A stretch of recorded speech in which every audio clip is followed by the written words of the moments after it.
다시 그분들이 시민이 되도록 우리가 도와드리는 것 말고는 이 문제를 해결할 수 없다. 인권연대는 정부나 기업의 지원을 사양하고 오로지 시민의 참여로만 운영하는 100% 순도의 민간 인권단체입니다. 2025년 대선을 미리 보는 코너를 저희가 죄송합니다. 준비를 했습니다. 네, 아마 다른 어떤 이 유튜버 뉴스에서도 전하지 않는 가장 발빠른 대응이 아닌가 그런 생각이 듭니다. 오창익 시사평론가 나오셨습니다. 네, 안녕하세요. 오창익입니다. 네, 김봉신 메타보이스 대표님 나오셨습니다. 안녕하십니까. 네네. 아이고 죄송합니다. 제가 목이 좀 갔네요. 네. 자, 이 여론조사 이야기를 하려고 하는데 그 전에 오늘 뜻밖의 뉴스가 하나 나와서 이 이야기는 두 분께 한번 여쭤보고 싶어요. 문재인 대통령이 드디어 윤석열 검찰총장 임명 당시와 이후의 대통령 선거에 대해서 입을 열었습니다. 한겨레 신문과 인터뷰였는데요.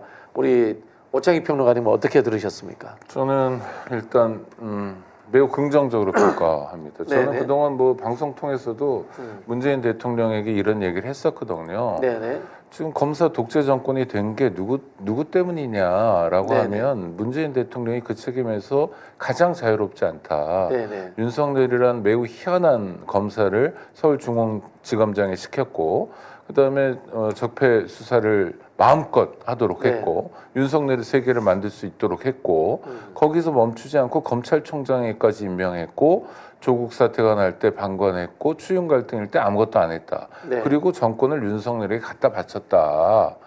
정말 이거는 엄청난 잘못 아니냐. 그리고 네. 그게 의도한 잘못이 아니라 하더라도 결과가 이렇게 되면 문재인 전 대통령은 국민들에게 정말 진심 어린 사과를 해야 된다라는 얘기를 반복했는데 오늘 한겨레 신문을 보니까 일단 내용과 형식이 다 전 좋다고 생각합니다. 긍정적으로 평가할 수 있고요. 왜 그러냐면 지난 금요일에 인터뷰를 했다는데 이게 퇴임 이후 첫 번째 공식 인터뷰입니다. 네. 그러니까 국민들에게 처음 얘기하는 것에 대해서 그동안의 과정을 설명하고 내가 잘못했다.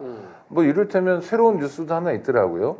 처음에 보면 그 윤석열 검찰총장 임명할 때 조국 반대 문재인 찬성 이렇게 알려졌는데 그건 아니고 네. 둘 다 찬성했다. 저도 둘 다 찬성했다고 듣긴 했는데 알려진 건 조국 반대가 많았거든요. 아마 조국 당시 법무부 장관이 공격을 많이 받아서 그런 것 같은데 네. 그러면서 어떻게 설명했냐면 후보 둘이 있었는데 그 중에 하나 윤석열 후보가 아주 적극적으로 검찰 개혁을 하겠다고 했다. 네, 네. 오히려 조국 그 민정수석 또 법무부 장관하고 가깝게 소통할 수 있는 대학도 같이 다닌 그런 후보는 검사로서 검찰 개혁을 찬성하기는 어렵다 해서 뜨뜻미지근한 거였는데 거기에 둘이 왜 속았냐? 어깨에 너무 힘이 들어갔다. 뭐 이런 반성들을 해요. 네. 그래서 저는 내용도 좋다고 생각하고요. 그 다음에 박찬수 대기자라고 한겨레 뭐 편집국장도 했고 이런 양반인데 이 양반과의 인터뷰도 굉장히 괜찮았고 또 하나 평가하는 건 국민이 사실 지금 고통을 받고 있잖아요. 네네. 뭐 장사 안 되는 건 물론이고 모욕감 느끼고 내란 사태 속에서 이제 굉장히 고생해야 되고 이런 국민의 고통에 대한 뭐랄까 괴로움이랄까 이런 게 좀 느껴져서 네. 다행이라고 생각합니다. 그리고 이거는 한겨레에서 유튜브를 만들었더라고요. 네. 유튜브 인터뷰 동영상이 있어서 글하고 달리 또 말을 보면 네네. 표정이 느껴지잖아요. 아 그래서 이분이 모처럼 국민들에게로 돌아왔구나 네네. 라는 생각이 들어서 저는 긍정적으로 평가합니다. 네. 근데 저희가 이제 죄송합니다. 사건 사고가 일어나면은 결국은 이제 사과와 그다음에 진실 규명, 책임자 처벌이 있어야 되잖아요. 네.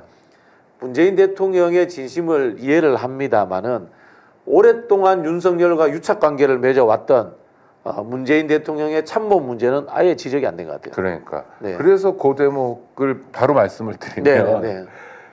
자, 지금 상황이 어떠냐면 서울에 문재인 이재명 문재인 만남 뭐 덕담하면서 이 과정을 두고 김부겸, 임종석, 김경수 등이 일제히 마이크를 켜고 막 떠들었잖아요. 네. 그래서 갈등을 조장했습니다. 뭐 한 자리 달라는 것 같기도 하고 하여튼 뭐 희한한 상황이었는데 연출된 거, 기획된 것 같기도 하고 요 문제에 대해서 그런데 발언이 별로 없었다는 거. 그리고 적어도 문재인 전 대통령이 이를테면 성찰했다, 이를테면 반성했다, 사과했다 하면 문재인 대통령 덕분에 마이크를 잡게 된 사람들, 그리고 문재인 대통령 덕분에 고관대적이 될 수 있었던 사람들, 구체적으로 얘기하면 김부겸 전 총리, 그다음에 김경수 경남지사, 임종석 전 대통령 비서실장 등은 자기만을 위한 장사는 이제 그만두고 문재인만큼이라도 성찰하고 사과를 해야 된다. 네. 그러기 위해서 자중해야 된다라는 시그널을 문재인 대통령이 정확히 줬다고 생각하고요. 그렇지 않는다면 자기들이 뭐 이건 좋은 표현은 아닙니다만 일종의 주군으로 모셨던 문재인 전 대통령의 성찰과 사과도 무의미해진다고 생각합니다. 네. 이유가 더 중요하다. 지금도 그러니까 큰 고비 하나를 좀 풀었다라는 생각이 들고요. 이유도 매우 중요하다고 생각합니다. 제가 그 탐문한 바를 하나 이제 네. 잠깐 말씀드려서 결론을 맺자면요. 노무현 대통령이 퇴임하고 난 이후에 이명박 정부에 의해서 이른바 박연차 게이트 수사가 광범위하게 이제 펼쳐집니다. 그랬죠. 그 당시에 박연차 게이트 쪽에 변호사가 박영수 특검이었습니다. 네. 박영수 특검이었고요. 그 다음에 윤석열은 2003년도에 박영수 특검에 의해 가지고 다시 검찰로 복귀를 합니다. 아니 검사였는데 중요한 자리로 네, 그렇죠. 예, 예. 변두리에서 맞습니다. 저기 태평양 가 있다가 다시 네네, 복귀를 하면서 네. 이제 중요한 자리로 복귀를 하죠. 즉 어떤 추론이 일어나냐면요. 박영수 씨가 그 당시 친노 그룹들의 변호를 해주면서 현직 검찰에 있는 윤석열의 도움을 받지 않았는가라는 추론들을 하는 사람들이 많이 있습니다. 네네. 그 속에서 이미 윤석열과 나중에 문재인 대통령의 참모가 된 사람들과의 오랜 관계가 형성되었다라는 추론을 하는 분들이 많이 있습니다.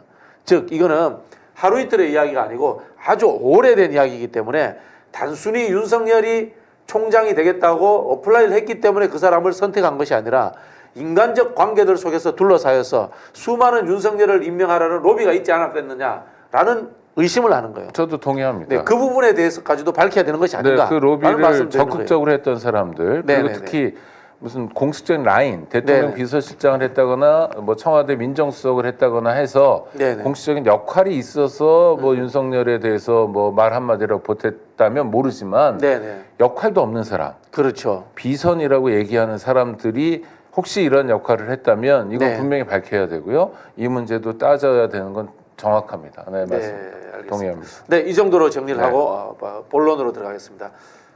자, 아이고 대표님 죄송합니다. 네.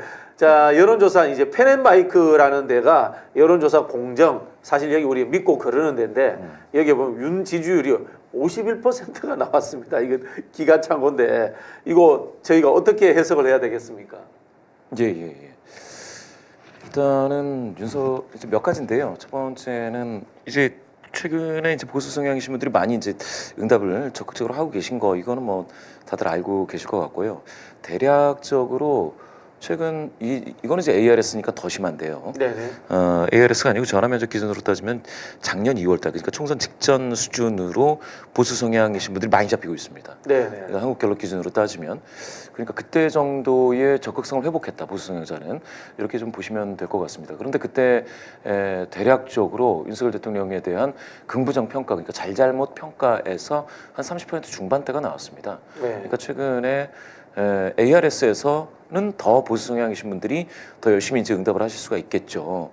그렇게 따지면 40% 정도는 뭐 이해가 되는데 지금 51%는 약간 좀 많이 잡힌 겁니다. 조금 더 잡힌 겁니다. 그렇게 따졌을 때는 이 조사의 이제 설문지를 좀 읽어볼 필요가 있는데 조사 설문지를 보시면은 이 설문이 이게 펜앤마이크 공정이죠. 네네. 이게 설문 중간에 이 윤석열 대통령을 지지하느냐 문항은 맨 마지막에 있고요.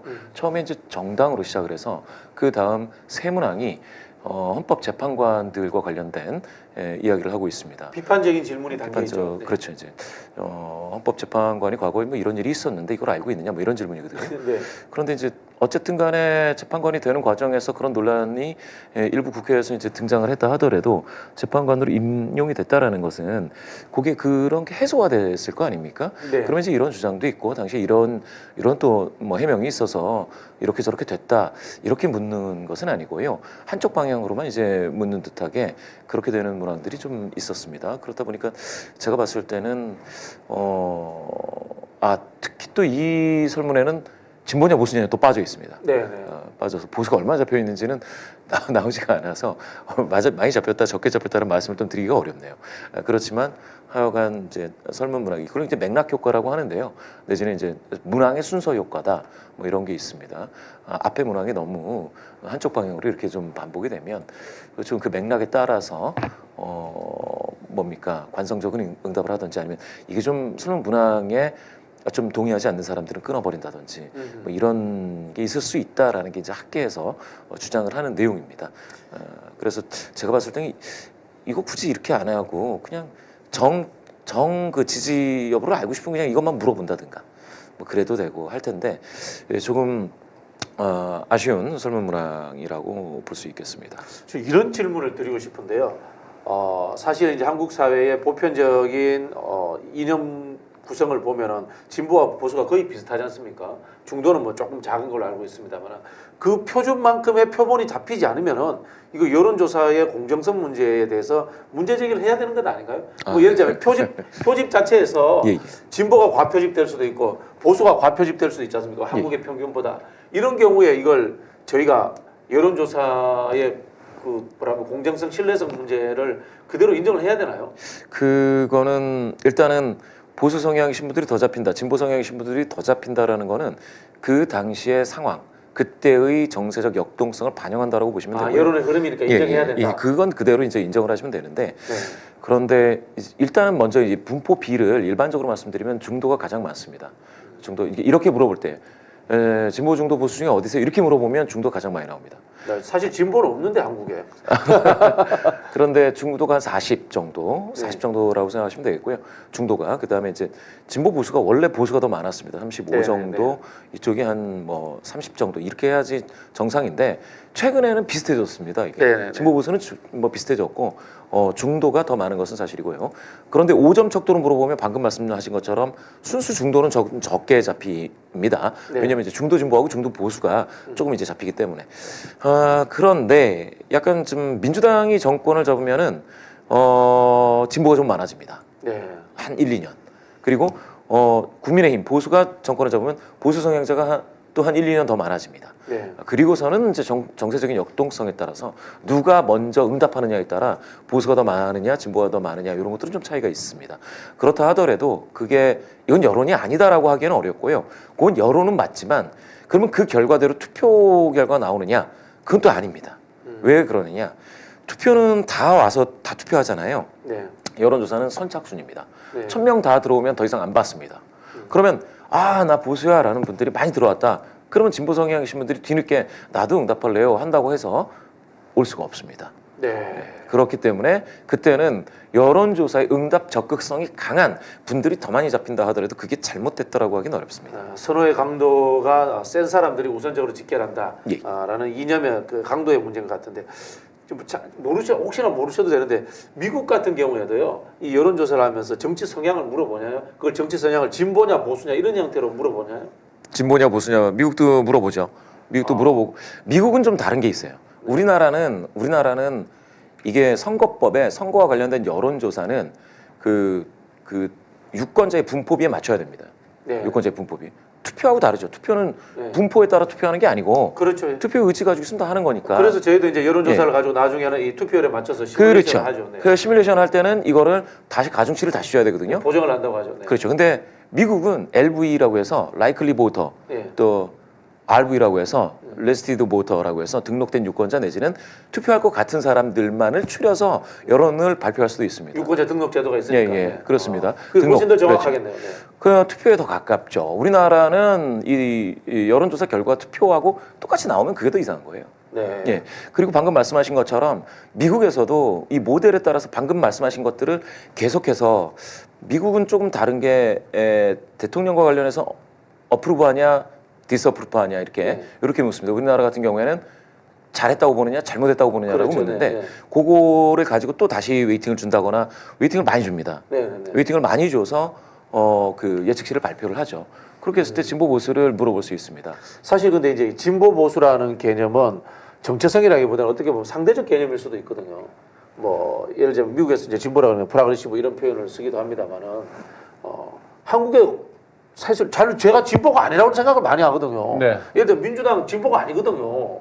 근데 자꾸 진보 보수 이렇게 하니까 상대적이니까 그렇죠. 근데 상대적으로 하는데 이게 언론의 프레임에 의해 가지고 민주당을 지지하는 사람들 이른바 왼쪽으로 밀려나는 경향들 이런 흐름들이 존재하는 것 같고 국민의힘은 보수라고 하니까 굉장히 건전해진다는 이런 느낌이 드는 게 민주당이 한 번도 자기들이 진보 정당이라고 진보라고 한 한 적이 적이 없어요. 진보 정당은 네.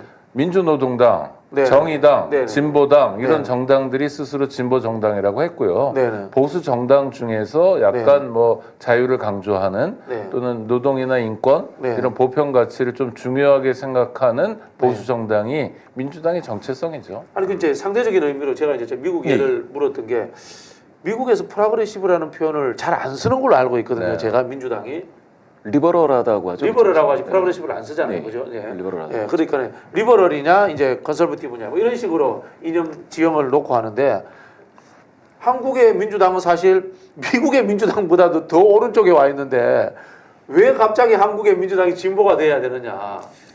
그 민주당에게 진보적이어야 한다라기보다는 네. 자신이 진보라고 생각하는 사람들이 민주당을 지지하는 거라고 보시면 되겠고요. 아까 말씀하신 것처럼 민주당의 정강 정책이라든지 이런 걸 다 보더라도 진보라는 표현은 없고요. 네. 단 예전에 노무현 대통령 그분께서 이제 그 진보의 길인가 뭐 이런 표현을 쓰셨습니다. 그 책에 그러면서 그것도 저기 그 예, 예. 참모가 예, 그 저기 뭐야 운동부 출신 참모가 붙인 이름이죠, 사실은. 네. 아니 저는 그 여론조사 공정 믿고 거르는 곳이라고 했는데 네, 네, 우리가 여론조사를 하는 까닭이 있습니다. 민의를 좀 파악해 보자는 네, 거예요. 네, 네. 그래서 국정이라는 게 아무리 자기가 옳다고 해도 국정 운영에 대한 준비를 많이 했다 하더라도 국민들이 현재 어떻게 판단하는지를 늘 귀 기울이면서 국민의 뜻을 좀 가깝게 가보자는 거예요. 네. 이건 집권 세력만 아니라 야당에게도 필요한 거죠. 정치인들이라는 게 꼭 자기 눈에 보이는 여론만 있는 게 아니거든요. 자기 네, 눈에 네. 보이는 여론은 다 자기를 좋아해주고 긍정적으로 평가해주는 것만 있는데 실제로 국민들, 보이지 않는 국민들의 목소리를 한번 들어보자고 해서 우리가 이 여론조사라는 걸 과학화하고 또 많은 업체들, 종사자들이 노력하면서 발전시켜 왔는데 지금에 와서는 여론조사가 아니라 그저 여론 조작 수준으로 전락해버린 네, 네. 거예요. 네.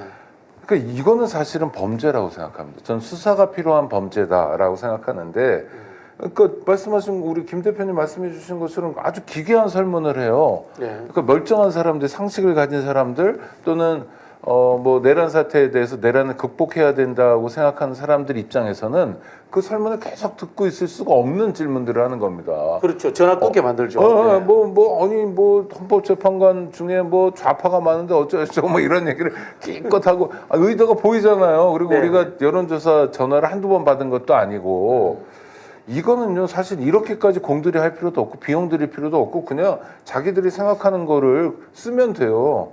윤석열 지지율 51%다라고 쓰는 것하고 이를테면 자기 일기장 같은 곳에 낙서하는 것하고 아무 차이가 없는 범죄를 저지른 겁니다. 네. 그래서 저는 이거를 앞으로 우리가 인용하거나 언급하지 않는 것도 중요하지만 이런 게 재발되지 않도록 촉구하는 것도 중요하다고 생각해요. 이거는 수사 대상입니다. 수사 대상이다. 전 국민을 상대로 해가지고 사기를 치고 있는 거잖아요. 대놓고요. 네.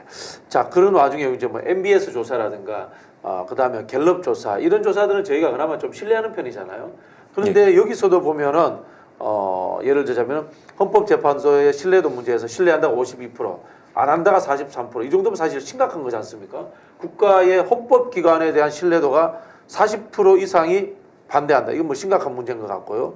이런 상황들이 나오는 것을 단순히 보수의 과표집 현상이다. 라고 이렇게 우리가 치부하고 말 것인지 아니면은 아까 우리 대표님 말씀하신 것처럼 이런 것들도 흐름으로 잡힐 수 있다. 이게 하나의 시대적인 뭐라고 합니까? 현상처럼 뭐 그런 비판들을 하는 분들도 있어요. 이거 어떻게 봐야 됩니까? 잠시 현상입니까? 아니면 이게 좀 추세로서 이어질 수도 있는 건가요? 근데 이제 현재 탄핵 심판 과정 신뢰도라고 했을 때 몇 네. 가지가 있는데요. 신뢰한다 절반이면 신뢰도가 낮은 건 아닙니다. 아, 그렇습니까? 네. 이거 검찰을 신뢰하냐, 검찰의 수사 과정 신뢰하냐 이렇게 한번 물어보면 10% 나와요. 그렇죠. 네. 이게 그러니까 이게 낮은 거는 아니고요. 우리나라 사람들이 그 국가기관에 대한 신뢰도가 원래 낮군요. 낮죠. 공수처하고 검찰이 10%대고요. 네. 그거하고 달리 경찰은 또 40%대입니다. 네. 이거 50%대는 제일 높은 겁니다, 이게. 이건 근데 한편으로 보면 정파적으로 헌재가 지금 이슈가 돼서 민주당 지지자들은 신뢰한다. 그다음에 국민의힘 지지자들은 신뢰하지 않는다. 이렇게 그럴 수도 되는 있습니다. 경향도 있지 않나요? 그럴 수도 있는데 네. 일반적으로 헌재에 대한 그 신뢰도는 최근에 와서 보수 성향자들 중에서 많이 낮아지긴 했는데 네. 그나마 보수 성향자들도 신뢰하는 그런 국가기관으로서 헌재는 자리 잡고 있고요. 네. 그래서 이게 법원, 헌재 이쪽은 좀 나은 편이고 검찰이 되게 낮아졌어요. 네. 되게 낮아졌습니다. 이게 좀 그래서 신뢰도로 따지면 이거 자체를 그러면 신뢰하지 않는다가 높은 비율이니 이건 43이면 이거는 신뢰한다가 그나마 오차범위를 벗어나서 더 높은 비율 아니겠습니까? 네. 신뢰도가 아, 오히려 이 정도면 높은 편이다. 아니, 높은 편이죠. 예전에 국회가 국회는 어느 정도 국회가 나옵니까? 가장 낮았거든요. 네. 예전에는 가장 낮았어요. 검찰보다 더 낮았습니다. 한 10%? 네, 뭐 그보다도 낮고 이랬는데 음흠. 최근에 저는 깜짝 놀란 게 그 계엄 선포하고 계엄을 해제했지 않습니까? 그 후에 국가기관 신뢰도에서 국회가 검찰보다 높게 나왔습니다. 상당히 높아진 거. 이거 저는 깜짝 놀랐어요. 야, 국회가 이 국민 신뢰도를 회복했구나. 그 30~40%가 나왔으니까 굉장히 높아진 겁니다. 그래서 제가 봤을 때 이거는 신뢰하지 않는다 43을 보시기보다 신뢰한다 51을 먼저 보시는 게 비교한다라는 그런 관점에서 보시는 게 일단 있고요. 그 다음에 신뢰하지 않는다라는 부분에 이런 게 있어요. 심판 과정에 대해서 이게 보수 성향이신 분들은 약간 좀 진보적인 성향의 재판관을 신뢰하지 않을 수 있죠. 근데 진보 성향이신 분들은 또 보수 성향이신 그 재판관 분들을 신뢰하지 않을 수가 있습니다. 그런 게 반영이 될 수가 있어요. 서로 교차 불신이 일부 나타난다라고 볼 수가 있죠. 그게 뭐 저기 대표님 일부라고 하지만 엄청 큰 거 아닙니까? 사실 그렇죠. 국회의 이 신뢰도가 높아진 것은 민주당 지지자들이 국회 신뢰한다고 한 거 아니에요? 그리고 실제로 이게 제가 말씀드린 게 이 여론조사의 정책 문항이라든가 어떤 신뢰도 문제라든가 이런 것들이 전부 다 양당의 극단적 대립에 의해 가지고 별로 의미 없는 상황 돼버린 거 아닙니까? 그럴 수도 있는데요. 그래서 이제 중도 쪽을 좀 많이 보시라라고 말씀을 드릴 수밖에 네네네. 없습니다. 사실 이 지금 중도 성향이신 분들 중에 신뢰도가 62입니다. 네. 지금 신뢰한다가 전체가 52인데 네. 중도 성향이신 분들은 62. 지금 진보 성향이신 분들 중에서는 78이거든요. 네. 그러니까 불신 그런데 또 진보 성향이신 분들 중에 21은 또 불신이에요. 네. 신뢰하지 않아요. 원래 불신하는 사람들, 저 같은 사람. 예, 그렇죠. 서로 이게 좀 불신하시죠? 교체가 되죠. 아니 그러니까 우리 국민들은 기본적으로 국가기관에 대한 불신이 있고 불신이 있죠. 네. 사실 민주주의라는 제도가 네네. 기관 사람에 대한 불신에 기반하잖아요. 네, 사람을 믿지 않는 것이 민주주의죠. 안 네. 믿어야 이게 되는 거죠. 네네. 헌법재판소라는 걸 만들어 놓은 것도 헌법재판소 혼자 북치고 장구치는 게 아니라 네네. 헌법재판소도 견제와 균형의 원리에 따라서 민주주의를 함께 지켜가야 된다라는 민주의식이 있으세요. 기본적으로. 그러니까 네네. 신뢰도가 낮은데 저는 어떻게 평가하냐면 우리 김 대표님 말씀처럼 검찰과 비교해 보면 보인다. 또 하나의 중요한 거고 또 하나는 윤석열 내란 세력이 헌법재판소를 두고 어마어마한 흑색 선전을 했거든요. 네네네. 지금도 진행 중인 상황이고 네네네. 그럼에도 불구하고 이 정도 나오면 선방하고 있는 거 아니냐. 헌재는? 그래서 헌재 흔들기가 실제로 여론에서는 반영되는 측면이 있지만 여론조사의 큰 맥락을 가르지는 못하고 있다. 네. 이거는 다행이라고 생각합니다. 네, 알겠습니다. 자, 그럼 우리 또 대표님 말씀을 이제 정리해 보면 이렇게 돼요. 여러분들 중도층의 표심을 여론의 잣대로 보시는 것이 좋겠다. 뭐 이 정도 정리해도 되겠네요. 예. 네. 자, 각 당 이야기 한번 들어가 보겠습니다. 충청권에서 여론조사를 했는데요. 정당 지지도가 국민의힘이 37, 더불어민주당이 35가 나왔고요.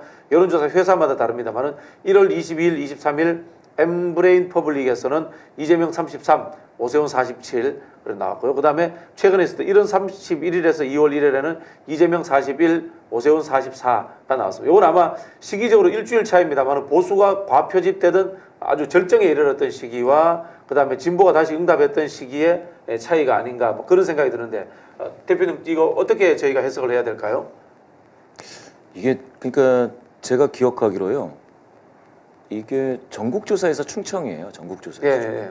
충청권을 조사한 게 아니에요. 아 전국조사의 충청이면은 이 표본수는 표본이 아주 적죠. 적었네요. 네. 100명 정도라서요. 네네. 제가 지금 봤는데 역시 맞습니다. 전국조사에서 충청 집계한 내용이고요. 그래서 이거를 이거는 충청 민심이라고 하기에는 약간 좀 부족하죠. 네. 일단은 100명 정도면 100명 오차 범위가 한 20%포인트 격차가 나야 이제 격차가 있다고 볼 수 있습니다. 저 밑에 있는 차트 보시면은 네네네. 민주당 47대 그 국힘 20 나온 거 있지 않습니까? 네. 저 격차가 27이죠. 네. 저거는 격차가 있다고 하는 거고요. 네. 나머지는 격차라고 인정이 되지가 않습니다. 아, 예, 예. 한 그게 100명 정도 사이즈니까 네. 그러면 플러스 마이너스 9.8이거든요. 그러면은 상당히 뭐 벌어져야 된다라고 보는데 그래도 이제 이렇게 말씀하실 수가 있죠. 아, 이게 지금 탄핵 국면인데 어떻게 국힘이 이렇게 비슷하게 될 수가 있느냐라고 하실 수는 있는데 그건 뭐 여러 가지 정세적인 맥락으로 봐야 됩니다. 두 가지로 요약해서 말씀드리자면 전국 조사에서 이렇게 충청을 탁 뜨는 거 하고요. 네. 충청 전체를 1000명 조사하는 건 조금 다릅니다. 네. 왜냐하면 전국 조사에서 충청을 한다라는 거는 충청에 거주하지만 충청 유권자가 아닌 분이 뭐 충청이라고 응답할 수도 있는 그런 오류도 일부 있고요. 사실은 인구가 한 10% 정도 되니까 예, 예. 뭐 100명 중에 어제 뭐 1000명 중에 100명이면은 한 10명 정도만 충청도 아닌데 충청이라고 해버리면은 그러니까 확 바뀔 수 네, 있죠. 바뀔 수 있죠. 그런 뭐 오류도 있고 두 번째는 충청 전 지역을 100명 조사할 때는 조금 뭐랄까 응답 적극성이 진짜 강한 사람들이 잡힐 가능성이 크죠. 그런데 정말 충청 민심을 보자라고 해서 충청을 전부 다 한 1000명, 2000명을 잡는다. 네. 이러면 밑에까지 다 밝힐 수 있죠. 그러면 조금 달라질 수가 있습니다. 그래서 조사를 볼 때 이렇게 전국 조사에서 충청만 떼놓고선 통계를 내는 거는 조금 뭐 문제가 있으면 충청을 다 보는 조사를 한번 더 해야 된다가 저희 업계에서는 그렇게 말씀을 드릴 수밖에 없고요. 두 번째는 맥락적으로 봤을 때 충청이 원래는 되게 보수적이었다가 호남 이주민들이 상당히 늘어나면서 민주당이 큰 선거에서 지거나 이기거나 비슷하거나 아니면 조금 이기거나 뭐 이런 정도였습니다. 총선에서는 늘 민주당이 압승해 왔습니다. 그렇죠. 최근에. 그렇죠. 왜냐면 그게 바로 2000년대 들어서서 2010년 이후의 현상이죠. 그 전에는 그 총선이어도 민주당이 이기기 어려웠습니다. 민주당이. 네네. 그렇지만 이제 호남 이주민이 많이 늘어났고요. 그만큼 이제 충청 지역이 준 수도권이 되어가고 있다라고 보실 수가 있고 그런 의미에서 도시 지역은 또 충청이 민주당이 많이 이겼습니다. 지난 총선에서 보시면 아시겠지만 누굽니까 저 공주부여 청양 공구청에서도 네네. 민주당이 이길 정도면 네네. 대도시가 아니어도 민주당이 지금 강세다라는 정도로 이해하시면 되고 그런 의미에서 지금 37대 35로 나오는 거 있지 않습니까? 여기 이상하진 않아요. 네. 제가 봤을 때. 네. 다만 33대 47이 나온다. 네. 요거는 좀 그러니까 한 충청 지역에 한 번 더 조사를 해봐야 되는 그런 숫자처럼 보입니다. 이런 네. 조사, 이런 결과가 뭐 아주 잘못됐다라고 하기는 어렵지만 저렇게 지금 당장 만약에 투개표를 했을 때 저 정도 격차가 나오지는 않죠. 저희가 이제 충청권을 보는 이유가 이제 중도의 표심이 중요한 것처럼 네. 충청권이 이른바 또 중원이지 않습니까? 그리고 또 사실 여론에 민감한 지역이라는 측면도 있는데 그런 부분에서 이슈를 끌고 가는 측면에서 민주당이 지금 잘하고 있는 건 아니다. 라는 이런 평판도 나오고 있거든요. 그러니까 이 여론조사는 그야말로 참고의 참고용 정도고 네네. 정말 참고가 될까 고민이고 앞서 말씀드린 것처럼 여론조사 이상한 언론이나 각 정파가 자기 주장 또는 자기가 상당한 세를 형성하고 있다 하여튼 자기의 정치적 이슈라든지 주장을 펼치기 위해 마치 과학적인 기법을 동원하는 것 같은 네. 그렇게 악용되고 있는 상황이라는 걸 다시 말씀드리고요. 충청은 우리 김 대표님 말씀하신 것처럼 호남 이주민도 꽤 있지만 수도권화되고 있는 경향이 큽니다. 그래서 천안 같은 경우는 특히 완전히 도시들, 수도권이고요. 네네. 네, 그래서 천안 하산은 뭐 수도권이나 다름없죠. 그렇죠. 지하철이 수도권이 가는 돼버린 겁니다. 그리고 네. 진천 쪽도 뭐 그런 경향이 굉장히 네, 강하고 거기는 이제 혁신도시가 들어왔고요. 네, 네. 충남북이 그래서 수도권 사람들이 많이 이주해 와서 표밭 자체가 바뀌고 있는 동네입니다. 그래서 아마 박덕흠 씨 정도 있는 동네 뭐랄까 서산, 태안, 뭐 영동. 네네. 영동 이쪽 동네만 예전 충청의 모습을 좀 가지고 있는 거고요. 또 말씀하신 서산 쪽이나 이런 쪽만 예전 충청의 모습을 갖고 있는 건데 이것도 최근에 보면 공주 선거구에서 나타나듯이 균열이 조금 보이고 있는 것 같아요. 충청권의 전반적인 변화가 있고 이 전반적인 변화는 여당보다는 야당이 유리한 쪽으로 변화되고 있고요. 또 인구도 조금씩 늘고 있고 그래서 저는 이번 대선에서도 충청권이 상당한 정도로 정권 교체를 선택할 거라고 전망하고 있습니다. 그런데 지금의 이 여론조사로서는 그 충청권의 민심을 제대로 반영할 수 없다. 김 대표님 말씀하신 것처럼 제대로 보려면 충청권만 따로 뽑아가지고 더 많은 표본을 보여줘야 한다고 생각합니다. 얼마 전에 이제 임종석 비서실장이 이재명 대표의 지난 대선에서의 패배를 설명하면서 충청권에서 졌기 때문이다. 라는 이제 이야기를 했단 말이에요. 근데 한쪽에서는 아니야, 충청권이 아니라 사실은 서울에서 졌기 때문이야. 라는 이야기를 하는 분들도 있습니다.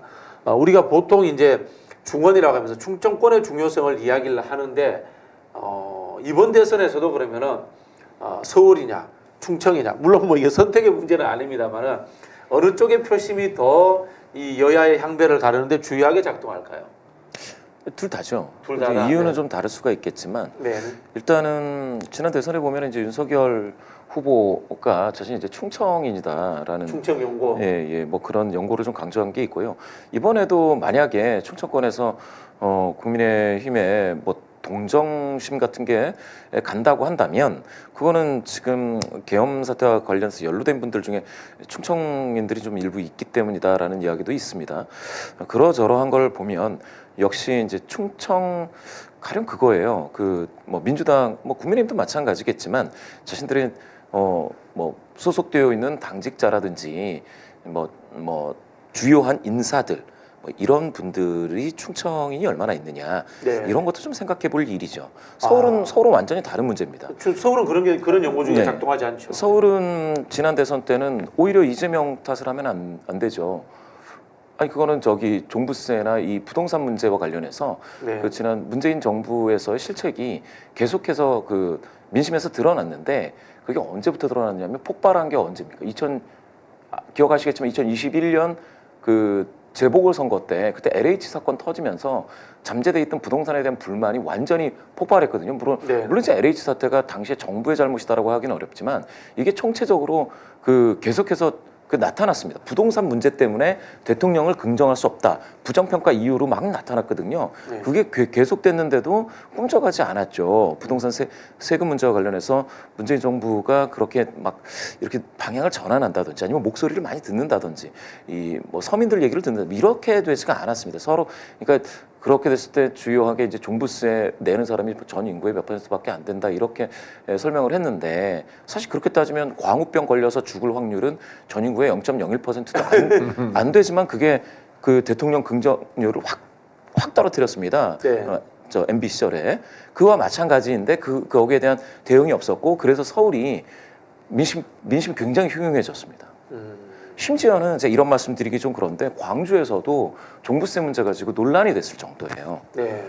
물론 이제 광주에서야 그렇다고 해서 이재명 당시 후보에 대한 지지를 철회하거나 이런 흐름으로까지 이어지진 아닙니다. 않았습니다. 광주도 특정 그랬나요? 아파트 지역은 예. 표가 좀 많이 나왔습니다. 윤석열 후보. 그랬군요. 표가. 네. 맞습니다. 저는 그런 부분에 있어서는 그거를 과연 민심이 그 흉흉해졌다. 저는 오히려 그러면 이재명 당시 후보는 그 뭡니까? 윤석열 당시 후보에 대항해서 경쟁을 했던 것이 아니고 사실은 문재인 정부와 거리두기를 얼마나 하느냐 요걸로 자기를 새롭게 포지셔닝 했어야 되는데 이게 좀 잘 안 됐던 것인가? 라는 생각이 들 정도였어요. 그럼 대선 패배의 원인은 결국은 부동산 정책이 결정적인 그럼요. 원인이에요. 결정적이었죠. 그럼요. 네. 아니 그리고 선거 앞두고는 사실은 비난이 쏟아지잖아요. 확인이 되잖아요. 그러면 인사라도 제대로 했어야 되거든요. 네. 경제부총리 갈고 그다음에 국토부 장관 갈고 그다음에 책임을 묻고 대통령이 그만둘 수 있는 상황은 아니니 네네. 관료라도 바꾸면서 다른 메시지를 보여줘야 되고 적어도 부동산 문제에 대해서 오만하지 않다는 모습은 보여줘야 돼요. 네. 그래서 국민들의 소수건 어떠건 또 있는 사람들의 투정이건 어떻건 국민이기 때문에 국민의 목소리를 우리가 경청한다. 그리고 이 분노가 확산되지 않도록 이렇게 좀 막아줘야 되거든요. 근데 뭐 경제수석이다 하여튼 여러 사람 얼굴이 떠오르잖아요. 이 사람들이 국민의 상대로 약간 계몽적 태도나 건방 오만에 비슷한 모습을 보였거든요. 그러니까 종부세 난 부과 대상이 아니어도 금가거든요. 그렇죠. 요게 서울에서 굉장히 기분 큰 거고. 나쁘죠. 내가 돈 좀 벌 것 같은데 돈 좀 벌면 세금 더 내야 된다는 상상을 하는 것만으로도. 그렇죠, 그렇죠. 네. 실제로 못 벌더라도 아무 상관없습니다. 인간은 다 미래에 대한 희망을 품고 그럼요. 사는데. 그다음에 네. 저는 서울하고 충청 여론은 전 따로 간다고 생각하지 따로 않습니다. 이번 대선에서 네. 거의 같이 갈 겁니다. 같이 갈 거다. 네. 따로 갈 동네는 앞서 말씀드린 국민의힘이 좀 표를 많이 받는 농어촌 지역 같은 경우에는 네. 충청북도의 좀 남쪽 지역이나 충청남도의 서쪽 남쪽 지역 정도는 아마 따로 가게 될 것 같은데 이미 충청 지역은 수도권화 되기 때문에 서울 여론, 수도권 여론으로 아마 가지 않을까 이런 생각을 합니다. 네. 일단 임종석 실장이 제기했던 지난 대선 패배의 원인이 충청권에서 표를 적게 얻었기 때문이다. 아주 지엽적인 것이다. 결국은 서울의 부동산 문제로 20만 표를 진 것이 결정적인 원인이었다라고 저희들이 진단을 했습니다. 그리고 오만한 당시의 정부 관료들의 이른바 입벌구 거기에 대한 지적도 있었습니다. 오만한 정부 관료에 임종석 실장이 해당되지 않는지 스스로 성찰해 주시기 바랍니다. 자, 이 질문도 드리고 싶습니다. 이른바 영고주의 문제인데요. 수도권에서는 내가 밀었던 정치인이라든가 내가 좋아하는 정당이 실수를 하면은 심판을 하잖아요. 지역에 가면 오히려 거기에 대해서 동정론이다 이런 이야기를 하는 분들도 있거든요. 이게 사실 근거가 좀 있다고 보십니까? 그게 이제 영남 쪽에선 그런 것 같더라고요. 예. 영남 쪽에서는 그렇다. 호남은 그렇지는 않고. 호남은 약간 좀 거꾸로 같아. 호남은 더 심판 더 심하게 하지 않습니까? 다른데 호남은? 영남 분들이 특히 이제 PK를 보면 우리가 남이가 딱 그게 있습니다. 예, 그게 뭐냐면은 지난 총선 때도 그랬죠. 전국적으로 민주당이 약간 흐름이 좋아져서 네. 막 민주당 이런 얘기가 들리면 견제 심리가 발동한다. 맞습니다. 네. 이쪽에서는 어이구 기고만장하네 막 이러면서 이제 다른 흐름이 돼 버리는 거예요. 네. 이게 얼마나 강한지 예측이 다 틀렸습니다. 저는 당시에 이제 지난 총선 때 JTBC하고 예측을 했는데 PK에서 많이 틀려요. 심지어 PK 분들은 PK의 그 어르신들 중에서는 막 이런 얘기도 있다고 하는 거예요. 야, 여론조사 거꾸로 응답하라고. 출구조사도 거꾸로 응답하라고. 아니 그러면은 여론사 맞출 수가 없죠. 여론사가 판판이 깨지는 곳이 지금 PK, 특히 부산입니다. 이게 진짜 너무 힘들어요, 맞추기가. 대표님 사실 지난 총선 때 범야권이 200석 이상 넘는다고 예측하셨죠? 아닙니다. 제가 예측한 건 그렇게까지는 예측을 안 했고요. 네. 100석은 그 보수가 100석은 얻을 거다. 최소 100석은 얻을 거다라고 봤습니다. 네. 그 이유 중에 하나는 지금처럼 혹시 기억하실지 모르겠지만 그 전 총선 2020년 총선에서도요 막판에 좀 입에 담기 어려운 어느 분이 약간 좀 논란이 크게 되는 것들을 당시 미래통합당이죠. 미래통합당 후보가 굉장히 센 논란을 일으켰습니다. 참호시. 예. 그래서 언론 탑뉴스가 그걸로 다 떠버린 거예요. 네. 아주 신문들이 보수적인 신문들도 그걸 질타하고 했을 때에 오히려 PK, TK 그리고 충남의 일부 지역에서는 보수표가 결집을 해버린다. 몰렸습니다. 네. 이 현상이 일부 원래 좀 보수 성향이신 분들이 많이 거주하시는 쪽에서는 바로 이와 같이 보수적인 정당이 궁지에 몰렸다고 했을 때 불타오릅니다. 그런 게 상당히 있습니다. 아니 그러니까 저는 영남하고 호남을 따로 보는데 적극적으로 동의하고요. 영남 분들 특히 대구 경북은 TK 역할론 또는 중심론 이런 게 있는 것 같아요. 오랫동안 집권했던 경험이 있고 그래서 한 집 건너 두 집 건너에는 무슨 장차관도 있고 고위공직자도 있을 것 같은 그런 분위기가 있고요. 또 유교 본산, 박정희, 전두환, 노태우. 그다음에 산업화, 포항과 울산을 가지고 있잖아요. 그래서 산업화에서 우리가 상당한 역할을 했죠. 지금의 대한민국 구미 빠뜨리시면 안 됩니다. 구미, 네. 경북 구미도 있습니다. 그러니까 산업화를 자기네들 만들었다, 지금의 대한민국을 만들었다라는 게 내부적으로 있는 것 같고 그게 그렇죠. 저는 엊그제 동대구역 집회에서 나타난 것 같아요. 네. 부산역보다 훨씬 많았거든요. 네. 그러니까 부산보다는 더 모여야지. 그럼요. 그런 결집이 있는 것 같아요. 네. 그래서 그런 결집이 밖에서 이를테면 우리 자식인데 이 자식이 여의도 가서 박해받고 온데 맞고 들어오면 안 되지. 맞는다 이러면 더 밀어주는 거고 호남 분들은 그게 아니라 밖에서 맞고 들어오면 이런 자식이 이게 쫓아내버려야지. 그래서 재선을 허용하지 않는 네. 광주 지역구 국회의원 8명 중에 7명이 다 초선일 정도로 네. 재선 자체도 용납하지 않는 지역 정서가 있는 것 같고요. 서울 네. 가서 잘해보라는 거잖아요. 그렇죠. 호남 의원들이 지금 듣는 거는 지역구 인사 다니면 너 뭐하냐 여기서 저 윤석열도 하나 해결 못하면서 이런 얘기를 많이 듣는다는 거예요. 그러니까 영호남이 굉장히 다르고 충청은 어떤 것 같아요? 충청은. 충청은 상당 그러니까 두 가지 충청이 있는 것 같아요. 아까 충청도 말씀드린 것 옛날부터 수도권화된 우리 충청이 있고 JP 계실 때부터 그런 게 있었지 않습니까? 뭐 우리가 핫바지요 뭐 이런 정서가 존재했지 않습니까? 그래서 하여튼 어떻든 간에 우리는 이쪽이든 네. 저쪽에 붙든 간에 네. 못 챙겨 먹었기 때문에 좀 네. 챙겨 먹어야 된다는 여론이 농어촌 지역에서 굉장히 강한 것 같고요. 그래서 박덕흠 같은 정말 기괴한 후보고 국회의원이잖아요. 이 양반은 네. 뭘 여러 가지로 많이 드시고 문제도 아, 많은데도 실수를 불구하고 많이 했음에도. 그렇죠. 그래도 또 국회의원 이 사람을 통해서라도 뭔가를 해야 된다. 우리 유력 정치인이 없다라는 네. 욕구가 충청 농어촌 지역에서는 강하게 나타나는 것 같아요. 결국은 이 농어촌이라는 어떤 이 직업적 특성과 그 다음에 지역의 인구 이동률이라는 폐쇄성의 문제 이런 부분들이 영고주의가 강하게 나타나느냐 아니면 영고주의가 아니라 오히려 비판적으로 나타나느냐는 차이가 아닌가 뭐 그런 생각이 드는데요. 예, 예. 충청은 그 뭡니까 국회라든지 지금 청와대는 아니죠 대통령실 이런 것들에 대한 이전과 관련된 지역 개발 공약 특히 이제 국가기관 이런 것들에 아주 강하게 반응하는 곳이거든요. 그거를 참고한다면 민주당이 지금 뭐 점수를 잃고 있다 저는 그렇게 생각하고 있지는 않지만 그런 걸 참고한다면 뭐 어느 정당도 충청 민심에 접근하는데 이상 없다 이렇게 생각을 합니다. 대표님 말씀드리니까 이런 측면인데요. 대통령 선거에서 충청에는 뭘 줘야 되는군요. 예. 충청에다가 뭘 줘야 되는 그럼, 네. 맞습니다. 뭐 안 주면 안 되는 거죠. 그럼요. 네. 충청인들은 사실 그래서 사실 충청이 지금 용호남보다는 훨씬 잘 살아요. 아 그렇습니다. 네, GRDP 훨씬 네. 높습니다. 아. 네. 많이 저기 받으신 분들이에요. 네. 자, 재밌는 이야기 좀 한번 해보겠습니다. 지난달 17일과 지난 7일 발표한 서울의 소리가 의뢰하고 윈지코리아 컨설팅이 실시한 조사에서 호남 지역 응답자의 25% 이상이 본인의 KT 전화번호죠. KT 전화번호 지역 번호를 답을 못했다고 합니다. 즉 서울은 02, 네. 경기도는 031 이걸 몰랐다고 하는데 모를 수 있는 겁니까? 아니면은 타 지역 사람들이 응답했다라고 저희가 의심을 해봐야 됩니까 이거?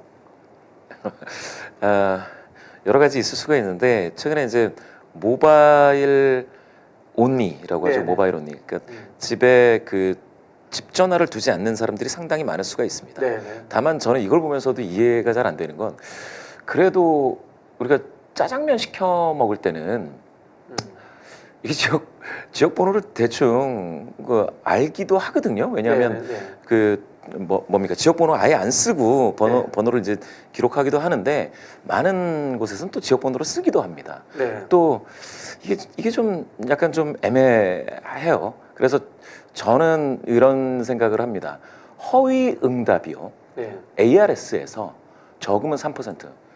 이게 서여의도의 전문가들이 이야기하는 겁니다. 이게 통계가 네, 나와 네, 있는 건 아니고요. 네. 많으면 15% 이상도 있다라는 얘기들이 흔히 나왔어요. 네. 그러면 아니 그걸 어떻게 알아? 그게 허위 응답인지 도대체 어떻게 알아? 남자인데 여자로 또 방금 말씀 주신 것처럼 호남 뭐 청년이라고 하면 바로 이제 샘플로 잡혀 이 얘기가 막 돌기도 하고 네. 그 60대 70대 분들이 30대로 하면 바로 잡혀 뭐 이런 얘기들이 많이 돌았지 않습니까? 그런 것에 근거가 되기도 한다. 왜냐하면 정당에서는 이거가 이제 허위응답이냐 아니냐를 판별하기 위해서 이게 있어요. 가상번호를 받으면 가상번호는 모바일 번호지 않습니까? 거기에는 뭐가 있느냐면 남자 여자도 나오고요. 그 연령대가 나오고 네. 그다음에 지역이 나옵니다.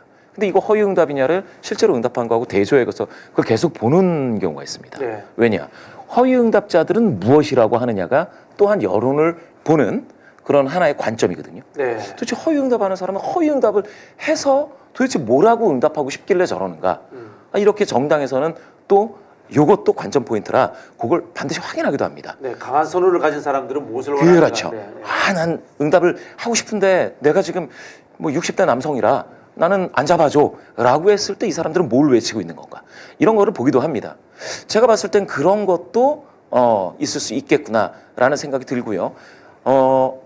ARS 업체들이 이 허위응답에 대해서 그렇지 않다, 통계가 없다라고 자꾸 변명을 하는데 이런 것들도 볼 필요가 있어요. 허위응답 많을 때 15% 이상 나오는 것도 이상하지 않은 게 지금 ARS 조사의 현 주소다. 여론조사 전문가로서 예. ARS의 RDD까지 겹치면은 신뢰도가 상당히 떨어진다고 봐야 되죠, 솔직히.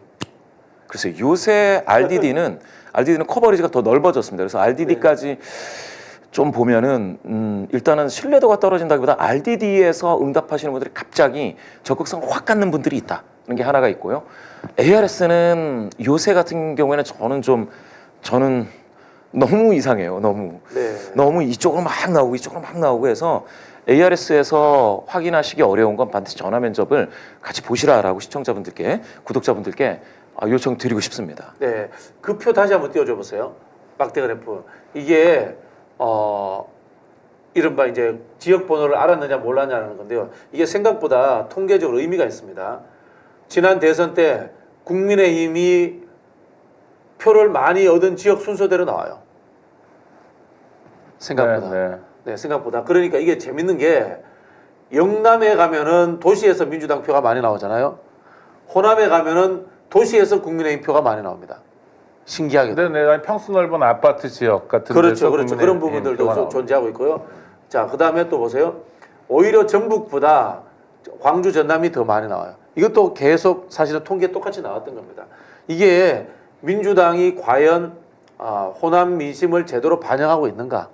특히 이제 말씀하신 것처럼 호남의 특징들, 잘 못난 아들을 그냥 두지 않고 개혁해야 된다는 부분들에 대해서 호응해주고 있나라는 그런 비판도 저는 가능하다고 보거든요. 저는 그러긴 어려운 게 네네. 서울 사람이 062, 063, 064를 구별하는 건 어려울 수 있어요. 네네. 왜냐면 잘 안 쓰니까. 근데 동네 사람 모를 수 없거든요. 네네. 서울 사람이 지역번호가 0이라는 건 알 수밖에 없고 이런 상황이 있죠. 근데 그 광주에서 061을 모르는 게 30%가 넘는다는 거, 34%가 나왔다는 건 이건 정말 의심해 볼 저는 의심해 볼 만한 만하다. 거죠. 이건 아주 적극적으로 네. 여론을 조작하고 싶은 대중들이 참여해야만 나오는 거고요. 이게 우리가 느끼는 것과 달리 어르신들 카톡방에서는 이런 정보가 굉장히 활발하게 돌아다니거든요. 네. 그럼 뭐 해야 되고 저런 여론조사 회사의 전화는 몇 시쯤에 잘 오니까 그때는 무조건 받아야 되고 또 뭐 번호가 어떻든 받아야 되고 뭐 02로 시작하면 받아야 되고 뭐 별의별 얘기들을 많이 해줍니다. 사실이 아닌 것도 많이 얘기해주고 그리고 준비를 시켜요 어르신들을. 네. 그러니까 이분들이 적극적으로 나타난 게 아닌가 싶고요. 그래서 저는 여론조사의 의아한 결과들이 나올 때마다 또 의아하지 않더라도 계속 매주 반복적으로 그 같은 정보를 접하게 되면 우리의 의식이 이렇게 따라 변하는 경향들도 있을 수 있거든요. 이것에 대해서 이 여론조사에 굉장히 적극적으로 개입하는 분들처럼 우리도 적극적으로 비판 의식을 가져야 된다. 그냥 따라가면 안 된다. 그래서 네. 윤석열 51%라는 하여튼 이상한 결과를 가지고 절망할 필요 없고 매번 이 여론조사는 좀 문제가 있을 수 있어. 지금 그런 경향이 강해라고 비판적으로 사과해 주셔야 될 것 같아요. 자, 또 다른 표를 하나 보죠. 이게 이제 뉴진스를 아느냐 모르느냐라는 부분입니다. 이게 보면요. 재밌는 게 이 20대입니다. 20대를 대상으로 해서 뉴진스를 아느냐 모르느냐라고 했는데 이 표도 있고요. 또 재밌는 건 이겁니다. 보수와 진보가 상당히 다릅니다. 진보층에서는 20대 89.7%가 뉴진스를 안다라고 했고요. 보수층에서는 69.3%가 뉴진스를 안다고 했습니다. 뉴진스를 모르는 보수층이 30%나 된다는 거예요. 20대 중에. 이것도 참 이해가 안 되는 상황이었습니다. 이해가 안 되는 게 아니라 네. 이분들이 거짓말하고 있는 거죠. 네네네. 저도 뉴진스는 알아요. 네. 대표님 아시죠? 예, 알고 있습니다. 멤버도 아십니까, 솔직히? 멤버는 모르는데요. 네, 멤버는 뉴진스 유명하기 때문에 네. 노래도 저는 아들이 네. 틀어놓은 노래를 들어본 적은 있습니다. 네. 이것도 사실은 보수층들이 20대라고 가짜 응답을 했을 가능성이 있다라고 저희가 해석하면 서울의 소리에서 아주 중요한 여론조사를 해준 거고. 네네. 서울의 서울다운 여론조사입니다. 그러니까 함정을 파고. 아니 그러니까 대한민국이 지금 폭탄을 묻고, 여론조사라는 걸 어떻게 소모하고 있는지 네. 소비하고 있는지를 보여주는 거여서요. 이럴수록 우리의 경각심 이런 건 더 높아져야 된다고 생각합니다. 자, 마지막 질문 드리겠습니다. 질문지 없는 거 드리는 겁니다. 네네. 왜 노령층들은 이렇게 정치의 고관여층이 됐고 스스로가 작전을 짜고 커뮤니티를 만들어 가지고 기획을 할 만큼 보수에 직결하고 있는가라는 부분입니다. 예를 들자면은 지금 60대들이 김대중 노무현을 만든 사람들이에요. 근데 왜 60대가 되면서 이렇게 됐는가라는 측면들. 50대까지만 해도 지금 민주당을 지지한단 말이에요. 그러다가 60대만 되면 왜 저쪽으로 넘어가는가? 라는 이 부분에 대해서 우리가 사회학적으로 한번 또는 통계적으로 어떤 접근이 가능할까요? 통계적 저는 이제 사회학 전공자는 아니지만 요새 통계가 사회학이지 않습니까? 요새 드는 생각은 그게 있습니다.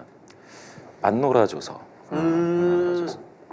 그 놀이에 참여할 수 없기 때문에 네. 사실은 그들만의 놀이가 항상 필요한 거 아닙니까? 동년배들끼리의 네. 그건 뭐 이제 직장도 그만뒀고 은퇴했는데. 20대, 30대 다 마찬가지이긴 하지만 지금 사실은 좀 정확히 말씀 주신 게 지금 65세 넘어서 사실은 은퇴를 완전히 하신 분들이 아까 말씀 주셨다시피 정말 이 세상을 만드신 분들이잖아요. 새마을운동 세대고. 그런데 이분들이 생각할 때 민주화 세대들이 세상을 이렇게 좌지우지하는 것들이 못마땅하실 수가 있죠. 내지는 또 소통이 잘 안 될 수가 있습니다. 586 꼴 보기 싫다. 그럴 수가 있습니다. 근데 지금 사실은 50대 정도에서 60대 초반까지의 그 86세대들이 나쁘다 하지만 그분들 중에서는 소통은 되거든요. 밑에 청년들하고 소통을 하려고 하는 게 있는데 지금 60대, 65세를 넘어선 새마을운동 세대들은 이게 소통이 잘 안 돼요. 청년들하고도 마찬가지고 사실 바로 밑에 민주화 세대들하고도 소통이 잘 안 됩니다. 그러다 보니까 자신들만의 놀이 문화와 이런 것들 속에서 사실 집회에 참여한다거나 이런 것도 놀이 문화의 일종으로 소비하고 있다라는 게 하나고요. 이야, 두 번째는 제가 봤을 때 이해됩니다, 진짜. 네. 정말 동의됩니다. 네. 문자를 통한 정보 습득이 굉장히 늦어지는 때예요, 그때가. 제가 봤을 땐 그러니까 귀로 듣거나 이 유튜브가 굉장히 좋은 이유가 네. 책을 읽거나 신문을 읽기가 이게 이제 시력의 문제, 노안의 문제로 그쪽으로만 많이 발달이 돼요. TV. 근데 TV도 아니고 종편. 이제 종편 이쪽으로 자꾸 가는 것이죠. 그래서 제가 생각했을 땐 소통이 안 되거나 타 세대에 대한 어떤 뭐라 그럴까요? 좀 거부감 이런 것들 그리고 나서 미디어가 굉장히 협소해진다. 미디어 정보 섭취가 이렇게 되는 것이기 때문이다라는 생각을 전해봤습니다. 네. 맞습니다. 이 박탈감과 소외감의 반영인데 전 주로 7, 80대에 대해서 이야기하고 싶은데 알아주는 사람이 없어요. 예를 들어 내가 누군지 알아 하면 알아줘야 되는데 네. 자기가 육군 3스타 출신이에요. 이랬더니 삼성 장군 현역일 때 얼마나 좋았겠습니까? 자기를 위해서 뭐 군단 전체가 움직이는 것 같고 예편한 다음에 이제 심심해지는 거거든요. 연금은 좀 있고 그다음에 자기 명의로 된 건물도 있지만 이런 분들이 이제 문제가 되는 거예요. 그러니까 장군 출신이든 뭐 공무원 출신이든 교사나 교수 출신이든 직업을 일정하게 가졌던 분들 그래서 뭐 산업화에 기여한 측면도 있지만 자기 부도 일정하게 뭐 쌓아왔거든요. 임대인도 될 수 있고 이런 분들이 문제고 그런데 의사 같은 사람들이나 자영업자 소상공인들은 70대가 돼도 좀 계속 달라. 경제 활동을 하죠. 일을 하니까 지금 네네네. 그런데 못 나가거든요. 네네네. 마음도 별로 없고 관심도 별로 없어요. 네. 그러니까 이 할 일 없는 사람들이 할 일 없다는 게 나쁜 뜻이 퇴역자. 아니라 은퇴했는데 네. 그다음에 고령화가 돼가지고 지금 굉장히 오래 사시거든요. 네네네. 그러니까 은퇴한 다음에 20년째 삶, 30년째 삶을 사는 거예요. 그런데 집에서도 정치 얘기 나오면 뭐 의상하고 네네. 집에 제사도 안 오고 이런 분위기가 되는 거니까 자기를 인정해 줄 만한데 가야 되거든요. 야. 근데 전광훈 같은 사람들은 인정을 해주거든요. 특히 헌금만 좀 해주. 그리고 이런 게 유튜브도요. 이 양반들이 돈을 슈퍼챗 좀 사주면은 쏘면 뭐라 그러고 와 애국자라고 그러고 네네네. 그 1대1로 어떤 극우 유튜버가 자기를 인정해 주거든요. 당신 네네. 애국자라고. 네네. 정말 당신이 대한민국 살린다고. 이거 얼마 만에 듣는 얘기입니까? 잠깐만, 신나죠. 제가 네. 말씀 끊어서 죄송한데 민주 애국자 여러분 자발적 시청 요구 계좌 가르쳐드리겠습니다.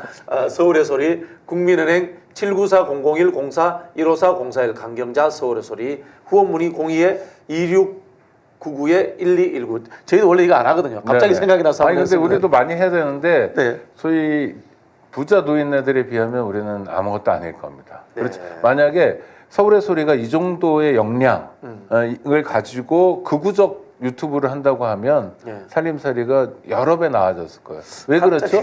왜 그랬냐면 그분들이 실제로 그런 능력이 되는 거예요. 네. 소외감이 굉장히 크고 네. 우리는 반면에 좀 더 이성적이고 전체적으로 생각하고 이런 건데 그래서 저는 이분들을 배타할 게 아니라 놀이터가 없기 때문에 생긴 문제도 있잖아요. 그러니까 다양한 놀이터들을 만들어야 되고요. 그다음에 노인들이 그냥 집에만 계시거나 유튜브만 보지 않도록 여러 가지 프로그램들을 만들어야 됩니다. 이걸 어디 지방 정부 중심으로 해가지고 네. 정말 하여튼 어딘가 나오시게 해야 돼요. 다시 그분들이 시민이 되도록 우리가 도와드리는 것 말고는 이 문제를 해결할 수 없다. 네, 서울의 소리 저희가 계열사로 노인의 소리 하나 좋습니다. 예, 만들고 트로트 전국 노래자랑도 하고 뭐 다양한 행사들을 한번 기획을 해보겠습니다. 반대로 민주당이 사실은 기초노령연금이라든가 노인복지 정책들을 굉장히 많이 한단 말입니다. 그럼에도 불구하고 민주당을 찍지 않는 것은 이 정책의 문제가 아니라 어떻게 보면은 이 커뮤니케이션의 문제, 조직의 문제 이런 부분인가요? 아니, 그러니까 전선이 둘로 딱 갈라져 있으니까 네네. 그러니까 자기의 소외감을 민주당이나 네네. 지금 야권 뭐 그 전에 집권 세력 하여튼 여기다 풀기가 되게 좋은 거죠. 네, 그러니까 누군가에게 원망을 해야 돼요. 네, 누군가를 공격하고 싶은 욕구가 자꾸 드는 거예요. 왜냐하면 하여튼 여러 가지로 좀 서글프기도 하거든요. 네네. 그리고 자꾸 나 때는 이 생각이 나잖아요. 예전에 안 그랬는데. 근데 지금 뭐 하루 종일 전화도 한 통화 안 오고 자식 새끼들이라고 해도 이런 상황에 내가 있거든요. 이럴 때 뭐 적극적으로 그럼 내가 내 태도를 변화시켜가지고 뭐 잘해야지. 내가 오히려 먼저 문자 보내야지. 근데 내가 문자 보내는 게 역효과가 날 때도 있고 그러니까 좀 답답한 상태예요. 이럴 때 인간은 심리적으로 누군가를 공격하면 네. 그 문제를 쉽게 풀 수도 있는데 그때 공격하는 사람들이 이를테면 김대중, 노무현, 문재인, 이재명 같은 사람들이 되는 거죠. 네. 윤석열을 공격했으면 좋겠는데. 그럼 알겠습니다. 좋죠. 네. 오늘 제가 우리 대표님께 정말 좋은 거를 배웠습니다. 이건 저도 꼭 제안을 드리도록 하겠습니다. 생각을 해보면요. 사람의 조직화라는 것은 이론적으로 설득되어서 되는 것이 아니라 감성적 측면과 생활 문화적 측면이 더 강할 수도 있습니다. 즉 좋은 정책으로서 노인들에게 어필하는 것도 의미가 있지만은 노인들과 같이 놀아줘야 된다는 이야기는 굉장히 귀에 쏙 꼽히는 것 같아요. 민주당이 노인 커뮤니티라든가 노인들의 공간을 열어주는 문제에 대해서 좀 더 고민해야 되지 않나 이런 생각이 들고요. 제가 예를 하나 들자면은 독일의 삼인당이라는 이제 상대적인 진보 정당이 있습니다. 이분들의 주요 지지 기반이 퇴역한 공무원, 퇴역한 근로자들입니다. 이 사람들이 대부분의 정당 활동의 주역들입니다. 진보 정당 그러니까 뭐 활동들. 강연회 하면 이 양반이 쫙 앉아 있군요. 예, 기본적으로. 네네. 그걸 우리도 만들어야죠. 사실. 네네. 네. 예, 제가 그 노동 정책할 때 그런 이야기를 하는데 대기업 노동자들은 회사 다닐 때는 상대적인 진보 정당을 지지하는데 퇴사하거나 퇴출되어 버리면 6개월만 지나면 보수 정당화 된대요. 네. 즉 사람은 대중들과 토론하고 그다음에 합리적 공강 속에서 오픈되어서 많이 노출될 때 진보적 결론을 내리기 좋다라는 거죠. 그러니까 예전에 말짱했던 사람이 나이 먹어서 저 사람 왜 그러지? 뭐 그렇죠. 김문수만이 아니라 이런 네. 경우 우리가 의문이 있잖아요. 가장 큰 이유가 뭐냐면 주변에 친구들이 없는 폐쇄성. 거예요. 그러니까 좋은 친구들끼리 만나고 계속 만나다 보면 성찰도 하고 뭐 그런 얘기들 하잖아요. 나이 먹으면 입은 닫고 지갑은 열래. 네. 뭐 이러면서 뒤풀이해서 비용도 내주고 이러면 네. 뭐 박수 받고 다음에 또 나와서 또 내주고 싶고 이런 순작용이 돼야 되는데 결국은 주변에 누가 있느냐? 주변에 있어줄 사람들인 우리들이 조직하고 배치하고 이런 역할을 더 해야 되겠다. 네, 알겠습니다. 자, 우리 그 김봉심 대표님 모셨으니까 마지막 이 질문을 드려야 될 것 같습니다. 윤석열 탄핵이 인용되면은 또 이게 여론의 흐름이 완전 출렁이겠죠? 그게 이제 저것 때문입니다. 조기 대선. 조기 대선 대선 국면으로 가면 대선을 치르려면 여튼간에 보수 정당인 이제 국민의힘에서도 네. 이제 거리두기를 안 할 수가 없지 않습니까? 네, 인용이 네. 됐으니까. 그런데 지금 보셔서 아시겠지만 거리두기를 하고 단절적인 어떤 역사 인식을 가지고 시작하는 후보가 있는가 하면 그렇지 않은 후보도 있을 겁니다. 네. 그 보수 진영은 제가 봤을 땐 단일한 후보로 이제 공천을 제대로 할 수 있을지가 좀 의문스러울 정도고요. 지금 흐름은. 그리고 민주당 같은 경우에는 그러면은 이제 프레임이 내란 프레임을 이제 버전 2로 가져갈 것인지 네. 아니면 이거를 중단시키고 이제 새로운 대선 프레임으로 갈 것인지 뭐 이런 게 있기 때문에 네. 사실은 출렁이는 정도가 아니고 굉장히 급격한 변화를 맞는 게 바로 탄핵 인용일 것이다 이렇게 좀 생각합니다. 또 선택의 순간에 오기도 하겠군요. 예. 네, 알겠습니다. 자, 오늘 두 분과 귀중한 이야기 많이 나눴습니다. 민주 진보 진영에게 노인들 관련해서 드리고 싶은 말씀. 정책도 소중하지만은 노인들과 놀아줘라. 노인들이 놀 수 있는 공간을 열어라라는 조언을 드리면서 마치도록 하겠습니다. 오늘 감사합니다, 여러분. 네. 감사합니다. 감사합니다.